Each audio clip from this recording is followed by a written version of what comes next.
Hello, welcome to Credit Versio's Q&A Wednesday Live. I'm your host, David Michalek. With me is America's favorite credit expert, John Ulzheimer, formerly of FICO and Equifax. John, Hi. always good to have you on. Thank you for We're gonna, having me as always, David. yeah, we're gonna see who's our dedicated watchers tonight. I told Ari, who runs our development team, he's the one that is in control of all the emails that go out. And typically, what we do is for everybody, like we don't do a lot of outgoing emails. Um, our emails are just transactional, meaning if it has something to do with what they're working on, maybe their dispute letters or something else, that's all that goes out. And the only email we ever do is when somebody it's their first week with Credit Versio. We send them this invitation and say, hey, if you want to join us live Q&A, if you got questions about credit, improving your credit, that's what we're here for.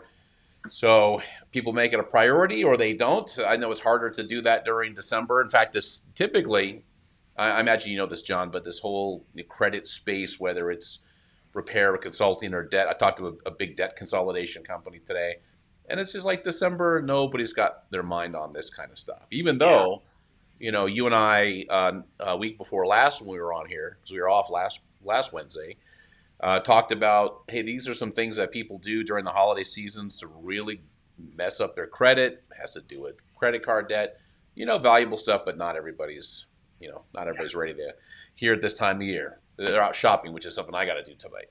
That's right. All right. So, John, what I thought we would talk about today or start off, and for those watching, this is a Q&A session. It's live Q&A. Feel free to jump in, shoot a question over our way. We'll answer it for you. It's not like we got 10,000 people in the class tonight or the live tonight that's going to bombard us with a bunch of questions. So I got this one. The reason why I wanted to ask this one, John, is I got this a couple of questions this week on Facebook. I think once or twice on YouTube, but it was a pretty consistent question, which is what goes on in the dispute process? I send a letter or I go online. What's happening? What's the progression from the time that the bureau? Let's just say we're doing indirect disputes, so you can cover that, what that means or not, and what happens in that process, like mechanically, and then as far as rules and regulations, laws. What can people expect? Yeah. So there are two types of disputes that consumers can file: direct disputes and indirect disputes. The it's actually a little bit counterintuitive to call these disputes indirect, but let me explain the difference between direct and indirect. So everything on your credit report, minus public records and some other personal information, is furnished to the credit reporting agencies by one of some 14,000 organizations that are all collectively referred to as data furnishers. And so these are going to be your banks, your credit card issuers, your collection agencies. Any company that reports your information to the credit reporting agencies is referred to as a data furnisher.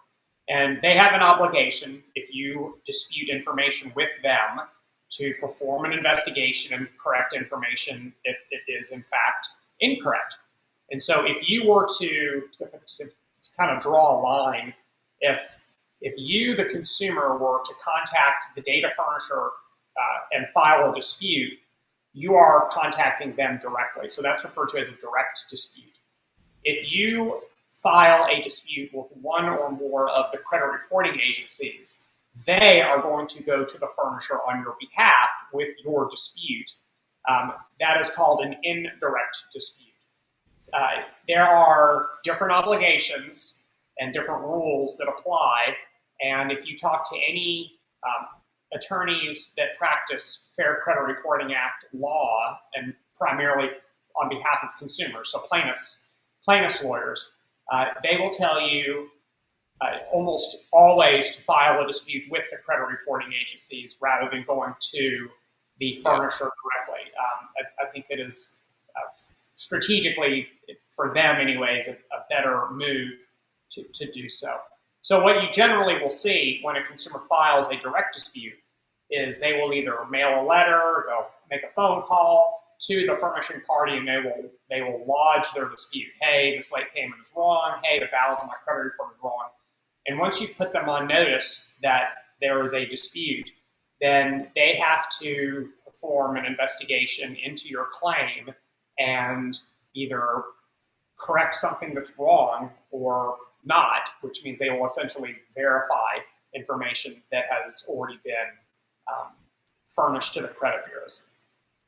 The indirect route, which means you have now filed a dispute. And are your letters, David, are Credit Versio's letters directed to the credit bureaus, or are they directed to the furnishers, or can the consumer No, choose?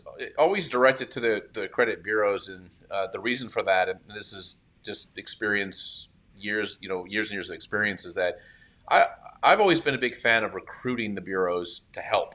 Mm-hmm. There's a lot of, again, this is the stuff that you and I battle all the time. Is a lot of the myth that's in this space, that the credit bureaus have some kind of an agenda to put you down or to keep your score down, or they don't want to work with you. And one, I came into this industry too, sort of thinking that same thing, not for any other reason than that's just kind of what the credit repair mantra was back in the day. But the reality is that's not the case, and they really do want the information to be as accurate as it can be. So the reason why the disputes direct to the bureaus is, listen, maybe you might have a furnisher who's not playing ball. The bureau has the ability to correct the item or remove the item if there's no response. So we're bureau only. Okay. So when you file a dispute with a credit bureau, the credit reporting agency, assuming that the dispute can reasonably be understood by the bureau, you can't just mail a letter saying, "I dispute my credit report. Love, John." That's not a reason. No one knows what you're disputing. And so as long as your communication is reasonable, meaning that a reasonable person can understand what is being challenged, then they now have an obligation to perform what's called a re-investigation. Not really sure why it's called a re-investigation. You're not doing it again, and you can do it for the first time, and it's still called a re-investigation. But nonetheless, that's what it's called in the law. And when you file a dispute with the bureau has an obligation to either to make the change according to your request, or they can perform the investigation, which is when they would go to the furnishing party. And when they go to the furnishing party, they do it in the form of essentially a dispute form. And the dispute form was called an ACDV, or Automated Consumer Dispute Verification Form. And if you have mailed a letter to them, then the credit bureaus will attach, almost like you attach a document to an email that you send somebody. They will attach your dispute to the ACDV form, and they will transmit that to the furnishing party through a communication system called eOscar, the Online Solution for Complete and Accurate Reporting is what OSCAR stands for. And then the furnisher, when they log into their eOscar account, will see that they have a queue of waiting disputes, and can pull up your dispute letter. They can read it. They actually have to. It's not an option in eOscar. It is a requirement. So you have to either download it or you have to open it. So so whatever you send to the bureau, if they do in fact attach it, now the bureaus don't always attach the items that they receive. So even though it is common practice for it to occur, it's not universal, meaning it doesn't happen 100% of the time across all three bureaus. But to the extent that they do attach it, then the furnishing party will see that there's a dispute. They'll see the dispute form. They'll see the attachment to the dispute form, which is likely going to be the letter and any stuff you sent with the letter. And they'll be able to then perform their investigation. Generally what occurs when a furnisher receives a dispute like that is they're required to review all relevant information. Normally, they will go into their systems of record, and based on whatever the dispute is, they will obviously look for evidence that suggests that the item is either correctly being reported or incorrectly being reported. And the dispute form generally always will include a dispute code, and that dispute code kind of acts as the point guard of the dispute. And so it kind of guides and directs the investigation on the furnisher's behalf. So I'll give you a great example.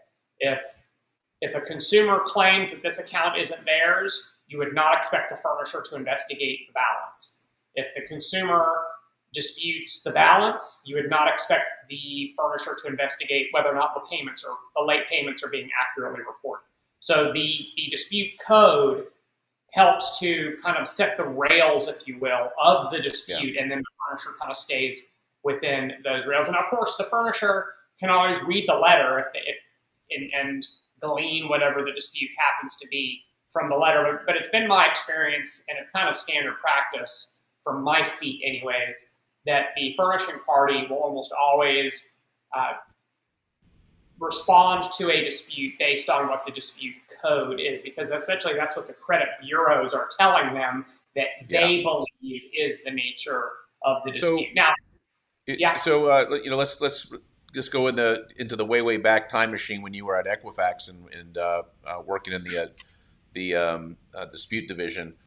So do we have like rooms of people reading dispute letters? Is this done largely overseas?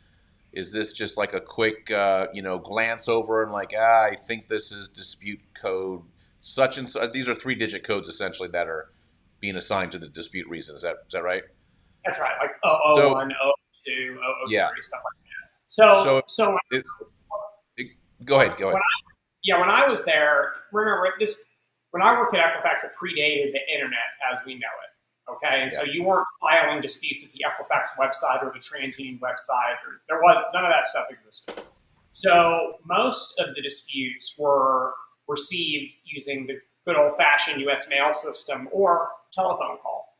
And so from a telephone call perspective, it's very easy to know what the consumer is disputing because they're telling you what it is that they're disputing about an item. The letters are generally pretty easy to interpret, but not always. Sometimes the consumer feels like they've got to write, War and Peace and send the dispute in 15 pages as if that makes a difference, when reality is that they'd be much better served just keeping the dispute to a paragraph and then being done with it. Because again, it all gets homogenized down to a dispute code anyways. And I don't know that it's reasonable to expect some dispute analysts working for a debt collector or working for a bank to sit there and read 15 pages and be able to infer or read the consumer's mind, because they don't have the benefit of retrospect like someone who's an expert witness in a lawsuit may have. You have to read it and interpret it almost in real time what you believe the consumer is disputing. The record that I've been told was Rika, who's over at I can't remember if it was Rika or if it was one of the other girls, said she read a dispute letter once. This is back in their TransUnion days. That was 100 pages. All right. Which got homogenized into a 3-digit code. Exactly. Just like a dispute that's two sentences long. So it made no difference. Absolutely no difference. But hopefully whoever wrote it feels a whole lot better about it. They got their point. They got their point across in their War and Peace story, as you said. But I asked her during this. I was interviewing Steve actually, and she was in the comments. And I asked. I said, "Did you read the whole letter?"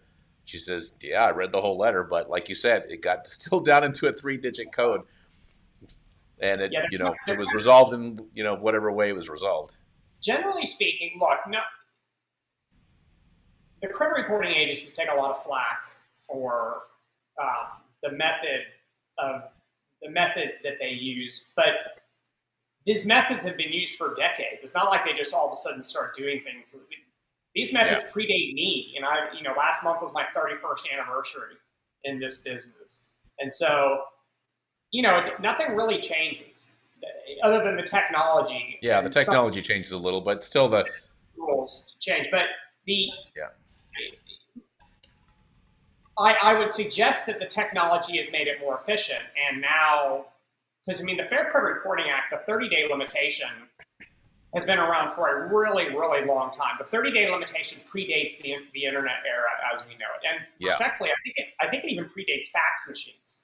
Because I remember when I was at Equifax, it was like, oh my God, we're going to get a fax machine. We thought that we thought we were getting an electric car, and it was like so cutting edge, the technology that we were going to be able to use. Who's going to change the paper with the fax machine? The fax machine. The fax machine was like the thing to have. I remember. And 30 days, dispute responses don't really take 30 days any longer. If you believe the credit bureaus and if you believe their trade association, then on average, it takes about 10 to 14 days because you don't have the U.S. mail system going back and forth from the bureau to the furnisher, from the furnisher to the bureau, going through the mail handling process. So it eliminates all that stuff to the extent that you're, submitting a dispute online, which a lot of people tend to do. And I realize in the credit repair space, that's not the method. That's not the most common method. Rarely.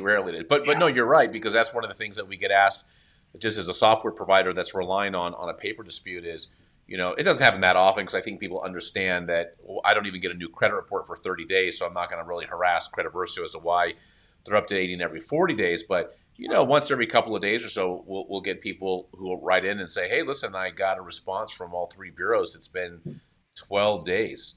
And I got another, 28 days until I get a new report. It's like, yeah, actually, that's the way that it works, unless you want to buy another one and have it update like that. But you're right. No, the dispute process, the handling of it time-wise is really, really fast compared to what it was, 25, 30 years ago. I had to do a research project for a client. I can't go too deep into it for a variety of reasons, but I had to do a research project for a client.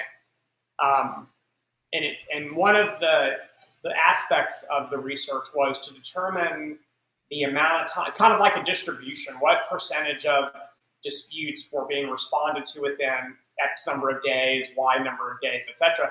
And the 10 to 14 day thing is accurate. It's not just the trade association saying that to make people happy. That's what I found, not a meaningful percentage, but I found a surprising percentage of disputes that were resolved within like a few days. Yeah. Like really, like weirdly, and I think those are the ones where, like, if the consumer sends a dispute to the credit reporting agency, it may have fallen under a credit bureau's policy just to make the change per the consumer's request. And so they don't even contact the furnisher. They just make the request, and really it's done within, a couple, 3 days, and that's it. And I was surprised again, it wasn't like a huge percentage, but it was enough that it was like, wow, I can't believe that it actually got a reading. I mean, it was on the chart that disputes were being responded to within a couple of days. Yeah, we see that too. Like, mostly this is the people who are very proactive. They mailed out their letters 4 or 5 days later. They'll make a comment on Facebook saying, hey, I already got a response. I can see it on my Credit Karma account that this was deleted. I'm not going to see it in Credit Versio for another 35 days or whatever it is. But I know that it happened because it was that fast. So and you're right. It's not a ton, but it's a measurable amount. It's a noticeable amount for us. Gregory, hey, welcome. I hope you're still there. I saw some people jump on and then drop right off. So to tie a bow on the whole dispute thing, David, so once the furnisher does their investigation, they're going to respond back to the bureau on the same form that they received. So there's actually, if you can think of the form as in two different sides, like one side is what's on the credit report. The other side would include any modifications to the different fields on the account. And then when that form is sent back to the bureau will then do the maintenance on the credit report to either change something, they'll delete it if they were given a deletion request by the furnisher. And then once that has been completed, the credit bureaus have an obligation to either send or cause to be sent an updated copy with the results of the investigation. And then that's it. You can now put that one in the books because that is now a completed investigation. I haven't gotten a straight answer from anybody on this, probably because I haven't pressed anybody. But I remember back when I first got started in this space about a decade ago, that when you would send a dispute, I'm just talking about paper disputes. I don't know that online disputes are any different. Maybe they are. But you would get a response back from the bureaus. I remember this for my situation when I was doing some challenges, that I would get a full credit report back from everybody. Like, I'd get this big thick envelope with my, whatever it was, the first 2 pages going over, what their obligation is, what the results were, and then the rest of it was just, I think the page after that was the item I disputed or items I disputed. And then the rest of it was the rest of my credit report. So, but I don't know that that's really happening so much anymore. I think a lot of people say they're getting emails. They're not getting full credit reports. Are you in the loop on that? Is this something that's been categorically changed by the bureaus? Yeah, what I'm seeing is um, full bureaus from all three. Are I'm you seeing okay? Yeah, I'm seeing the results. I'm seeing the first page, which clearly indicates that this is a response to a dispute. There's Yeah. language to the effect of, "Hey, Mr. Smith, we realize that you think something is wrong," and so it's clearly acknowledging that there was a dispute. And then the next couple of pages will show the item before the dispute, and then the Yeah. item after the dispute, and then the rest of it's a full bureau. And I'm seeing Okay. that across all three right now. So I don't know if that's just because I'm looking at something different than what you're looking at. Okay, so you're Yeah. looking at what I'm seeing is the stuff that is being sent by the bureau directly to the consumer after the investigation has been completed. Yeah. Well, yeah, it would be pretty much the same because that's what's going on with credit Versio clients is they're sending a paper dispute and getting some kind of response from the bureaus. But I had like my Jennifer, my girlfriend Jennifer had something on there that was incorrect, and I sent the dispute off for her, and the only thing that happened was a postcard response from Equifax. I believe it was. I could be wrong. It was Experian or Equifax. It wasn't on TransUnion. So we got a postcard response saying that they received it. This is what the FCRA says. And then I don't remember if we even got a paper response from Experian. The items were just removed. Yeah. So I thought that was a little interesting, and because we really don't talk to clients even though we've got anywhere from 16,000 to 20,000 active clients at any given time. We don't really. It's DIY. It's software, so people are kind of running the thing themselves. So we don't really Right. have a lot of like, what did you get as a response, and here's what we do next. It's not really what we do. But anyway, I was just curious if there's been some kind of a new standard as far as the material that is being sent, the documentation that's being sent to the client. But as far as you know, it's just full bureau, huh? Okay. What I'm seeing is full bureaus, and they're either mailed or they're being there's an email and you can click to log in, and then you can see the results of the investigation. Gotcha. Yeah. Also, too, I wonder if that's just for your purposes because it's so much expert witness work. I wonder if it's just part of discovery that if there's a plaintiff involved, they get with their attorney who's representing them, and they file the dispute again, and that's usually when the attorney, if they don't already have the credit report, they get a new one. I'm not sure exactly how they're doing if they're sending that dispute as that they're representing that client, but I wonder if that has something to do with it, that because it's now going into a lawsuit. Yeah, look, you're not allowed to contact a plaintiff. That's pretty clear. If you have a lawyer, you're supposed to contact or work through the attorney, and so that's what generally happens. You'll see the first page of those responses, but the first pages are actually being mailed to an attorney representing someone versus the consumer themselves. So in eOscar, because there's a lot of, and I get questions on this all the time, is trying to game the eOscar like it's something other than just a communication device between the data furnisher and the bureau. So is it just essentially like I don't know how you would describe it, but from what you were describing a second ago, it sounds like it's just like a spreadsheet user interface that shows, like you said, this is what's on the credit report now, and the dispute or problem being worked, and on the other side is this is the changes that you're making, or this is the data that needs to be entered in response to the dispute. Is that correct? That's right. So if you can imagine a trade line, and by the way, those dispute forms are sent on a trade line by trade line, collection account by collection account basis. So you don't get one ACDV with all 10 things that you've disputed. You would get 10, or the bureau would send out 10 ACDVs, presumably to 10 different furnishers, and then they would get 10 responses eventually from those 10 different furnishers. But think of it this way. So if you have let's say you have an American Express account on your credit report and you've disputed it with one of the credit bureaus. The credit bureau is going to send one of those dispute forms to American Express. That form is going to have your trade line in a field by field representation: name, day opened, balance, scheduled monthly payment, payment history, any of the narrative codes that go along with the account.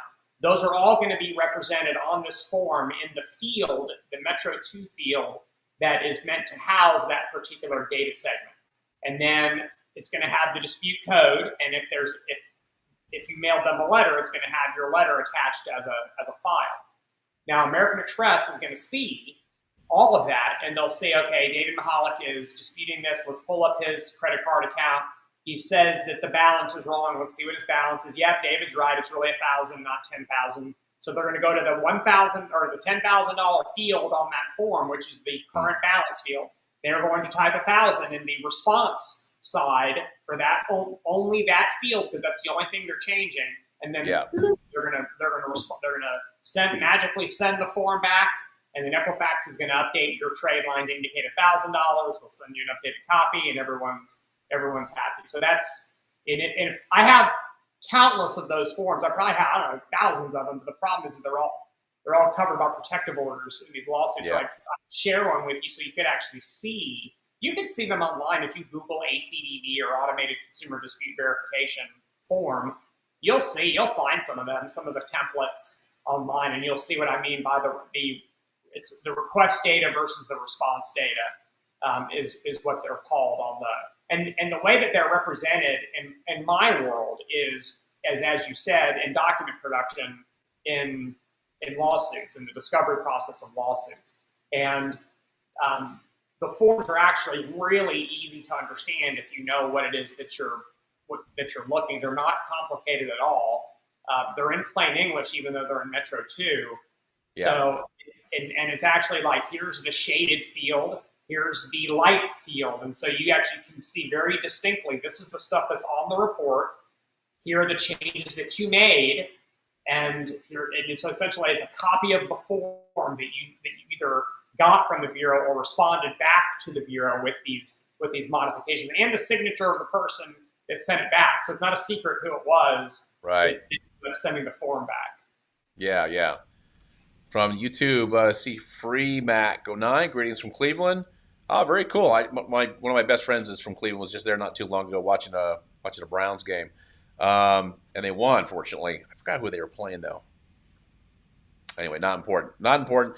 Congratulations on sending your disputes out. All right, so everybody watching, I see we got a handful of people that just jumped on. We got about maybe 5 minutes left. We're going to have a shorter time with John tonight. So if you got a question that's related to credit building, have any questions about credit bureaus or scores, throw them up there. We're going to wind down the time here in just a few minutes. But so John, I thought I would share something interesting for you.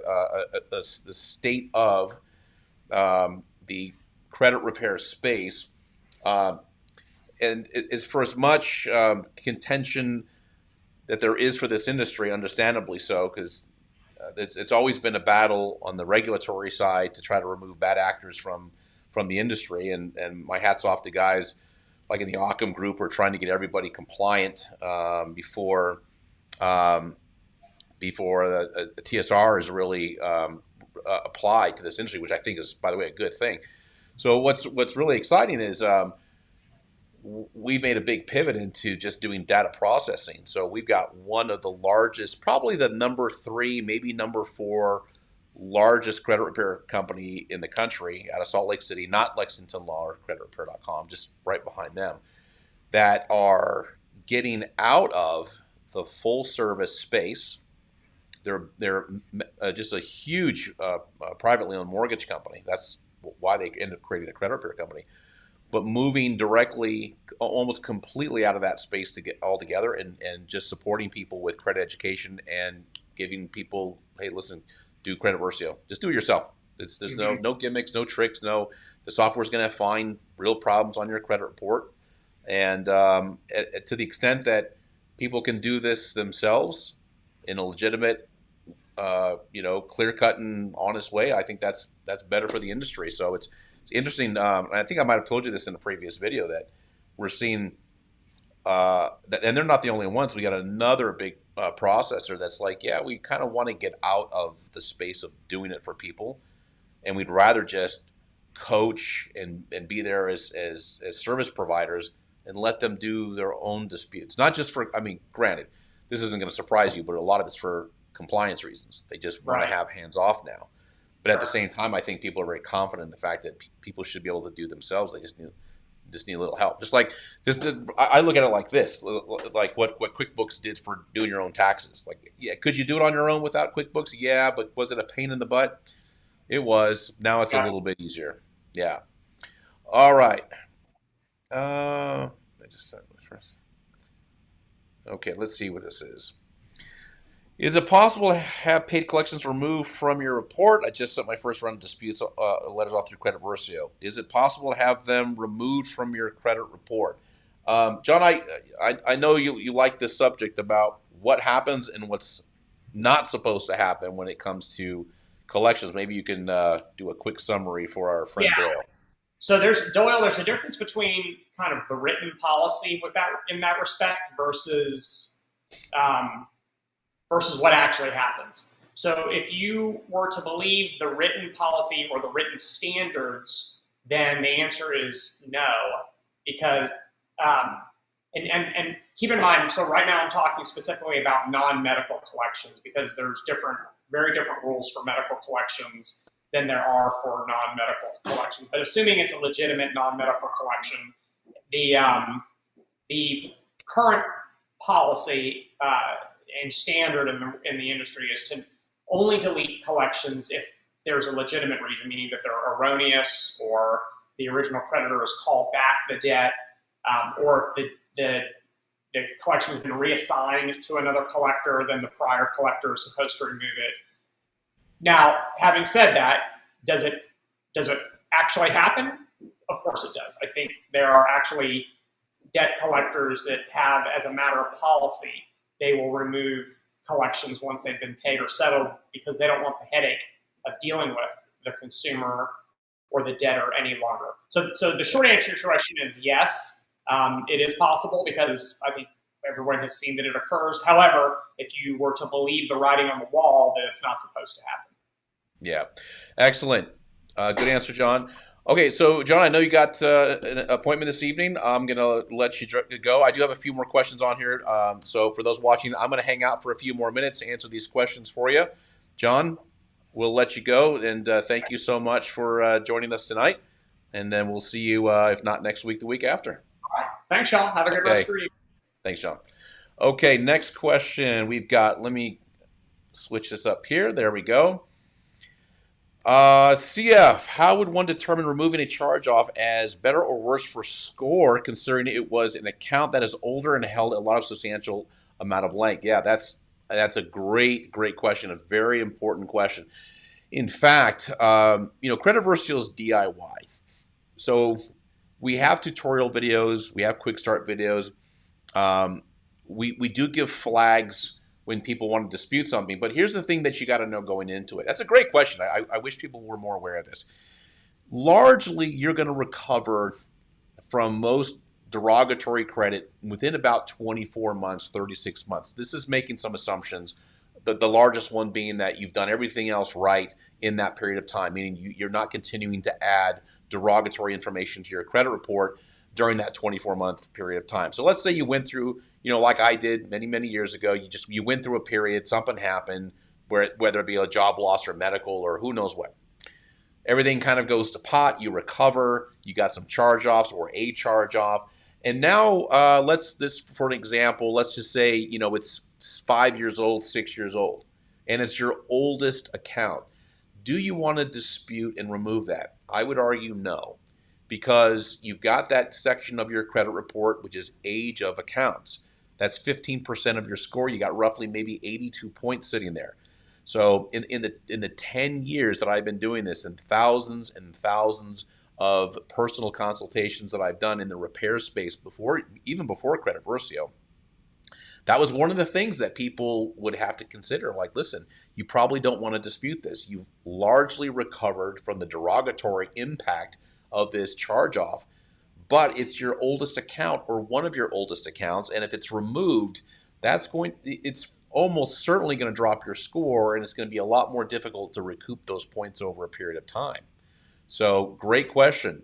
4 or 5 years old or older, personally, I'd leave it. Yeah, you've already recovered from it largely. Okay, let's see, Jorn. What profits maybe prevents you from getting a fully paid charge off removed and trying for 2 years? Yeah, Jorny, uh, however you pronounce that. My apologies if I chopped it up. But that's all going to come down to what it says in the Fair Credit Reporting Act. Okay, there's really, to paraphrase it, this is the simplest version, but it's a nice clean version. Erroneous, outdated, incomplete, or unverifiable. Those are the 4 things that lead to a dispute on a credit report. Usually it's something's wrong with it or it's unverifiable. Now, if you've been disputing this for 2 years, my friend, it ain't coming off. What that means is that anytime you dispute it for whatever reason it is, when that data furnisher replies back to the bureaus or replies back to you and says, no, we can prove that everything on here, or we're satisfied that everything on here is reporting accurately, which is what the Fair Credit Reporting Act insists on, it's not going to go anywhere. It doesn't have to be removed. You can dispute it till the cows come home, as long as there's satisfaction on the data furnisher side and the bureau side that the information is being represented as accurate, or as accurate as possible, then that's going to stay. Now, I wouldn't get too hung up on it. It's 2 years. All right, 2 years, you're largely recovered. Year 3, year 4. Now, I'm just assuming that, so you said you've been disputing it for 2 years.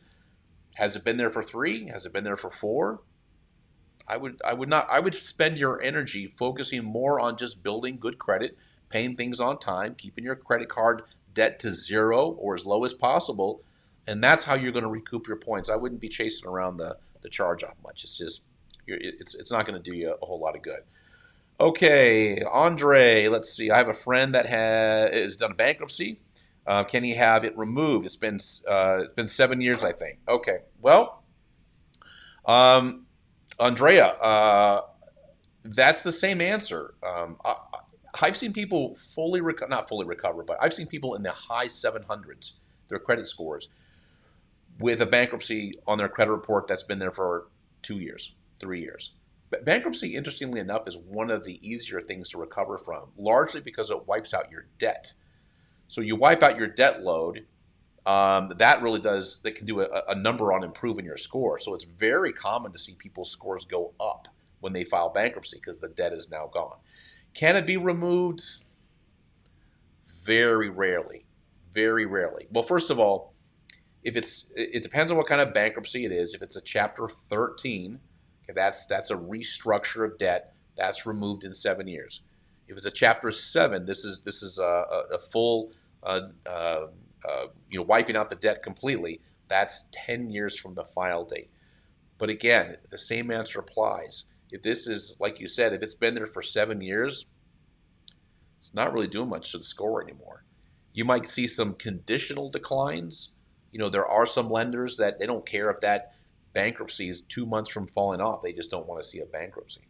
But most of the things that you're going to want in life, house, car, credit card, once that bankruptcy is over that 24, 36-month mark, it's not a hindrance. And yeah, it'll keep you from hitting like 830 and 850. But the fact of the matter is, anytime you're over 740, that's an elite score. You're not getting anything at 800 that you're not getting at 740, 750. So I wouldn't worry about it too much. He says it won't go up because of it. He can say whatever he wants. I mean, people come up with all kinds of stuff. Where's he getting that from? It's not factually accurate. He can have a mortgage broker tell him that. You know how many mortgage brokers I've talked to over the last decade who have no idea how scoring models work or how things are weighted? So it's probably more something that he's imagining. I promise you, if I looked at his credit report and his score's not going up, I could easily diagnose it, and I'll tell you probably what it is. It's credit card usage. It could be other things, but it's not going to be the bankruptcy if it's 7 years old. Okay, we are at 40 minutes. That is going to be a wrap for me today. If you have another question, if you're watching this as a replay, feel free to post. I swing back around. I can see the comments on Facebook. Unfortunately, I can't see them on YouTube. So drop us an email at support@creditversio.com if you have a question that wasn't answered here today. Thank you so much for being here, and I will see you hopefully next Wednesday. Thank you so much.